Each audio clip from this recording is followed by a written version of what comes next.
Okey, hello, hai, Assalamualaikum. Nama penuh saya Nur Natasha Shazlia binti Rosli atau nama gelaran saya sebagai Tash Yong di dalam industri. Bisnes saya adalah TYS Kasava, di mana lokasi perniagaan saya berada di Lembah Kelang. So far untuk TYS Kasava ni pada hujung Disember 2017. Kita tahu bila buat bisnes dengan tak ada ilmu, duit masuk dan kita tahu duit tu income lah. I nak tanya dengan Tuan Nasrul macam mana, sebab dari segi costing ni, duit I macam air, bocor. Barang terjual tapi income-nya mana? Entah macam angin je hilang. Bila masuk kelas Tuan Nasrul, oh rupanya costing kita tu, contoh kita punya cost tu terlalu tinggi dengan harga yang kita jual tu terlalu rendah. Bila kita sebagai peniaga, kita akan rasa macam sekarang jual mahal sangat, takut orang tak mampu beli.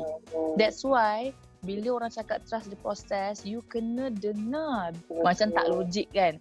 Kita biarlah orang kata ada calculation. That's why numbers tu yang penting. So bila Tuan Nasrul pun kata kenapa kita kena buat calculation untuk keluar duit tu seminggu sekali je. Kenapa? Dari segi duit masuk tu dah ada dah. Rekod semua dah ada dah. At least I dah ada numbers. Dah tak malu lah. Dulu orang tanya berapa income. Income ada lah dalam 20 kot RM20. Sekarang bila orang tanya income apa, okey ada sen-sen dah siap, ada tulis berapa, dah tahu. Sekarang kita dah upgrade dah 30 plus.